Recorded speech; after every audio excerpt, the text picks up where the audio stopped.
Hi, boys and girls. Our next book of the day is one of my favorites. It is William's Doll by Charlotte Zolotow. William's Doll.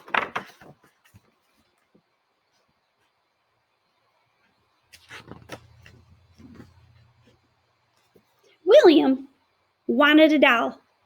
He wanted to hug it and cradle it in his arms.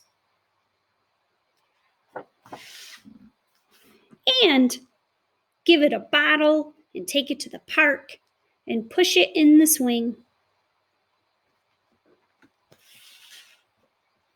And bring it back home and dress it and put it to bed. Its PJs on. And pull down the shades and kiss it goodnight and watch its eyes close. And then William wanted to wake it up in the morning when the sun came in.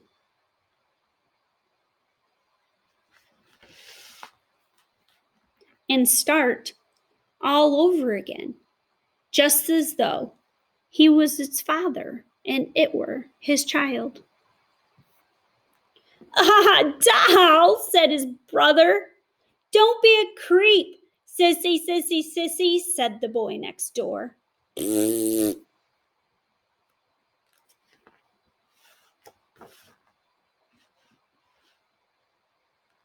How would you like a basketball?" his father said. But William wanted a doll. It would have blue eyes, curly eyelashes, and a long white dress and a bonnet. And when the eyes closed, they would make a little click, like the doll that belonged to Nancy next door. "Creepy, creepy," said his brother. "Sissy, sissy," chanted the boy next door.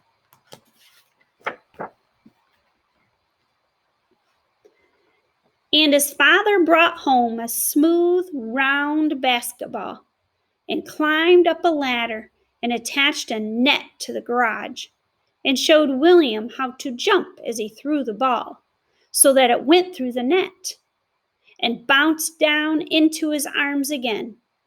He practiced a lot.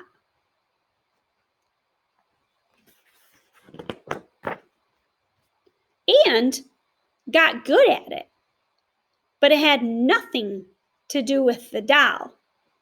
William still wanted one.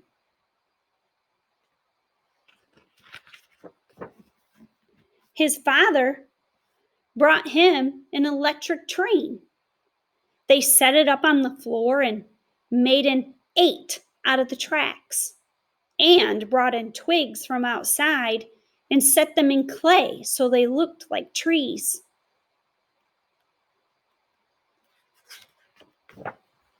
The tiny train threaded around and around the tracks with a clacking sound. William made cardboard stations and tunnels and bridges and played with the train a lot.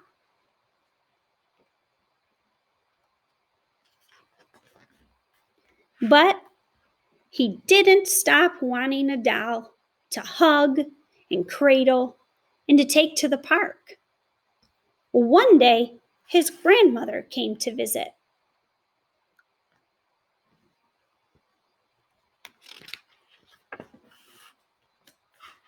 William showed her how he could throw the ball through the net attached to the garage outside. He showed her the electric train clacking along the tracks, through the tunnel, over the bridge, around the curve, until it came to a stop in front of the station William had made.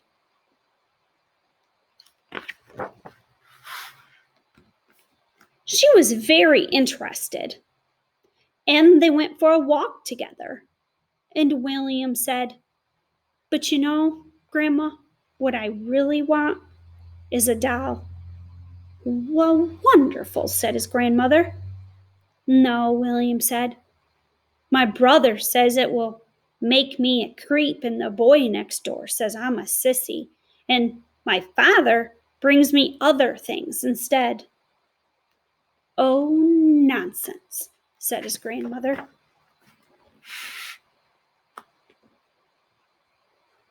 She went to the store and chose a baby doll with curly eyelashes and a long white dress and a bonnet.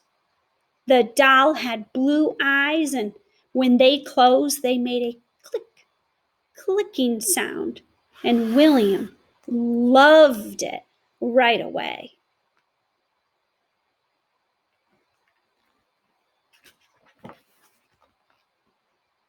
But his father was upset.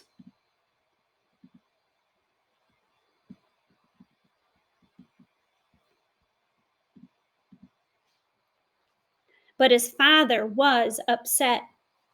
"He's a boy," he said. "He's a boy," to his grandmother. "He has a basketball and an electric train and a workbench to build things with.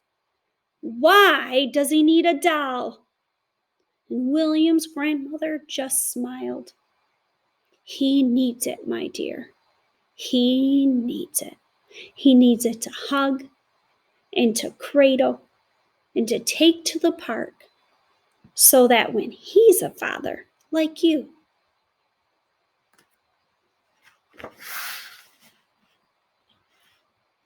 he'll know how.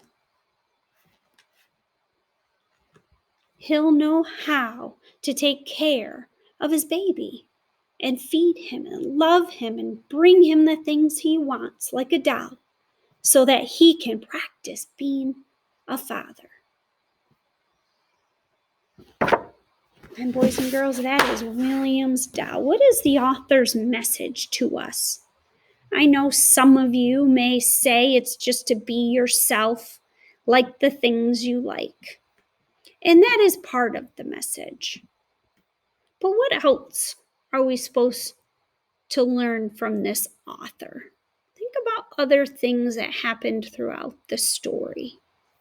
And that, boys and girls, was William's doll.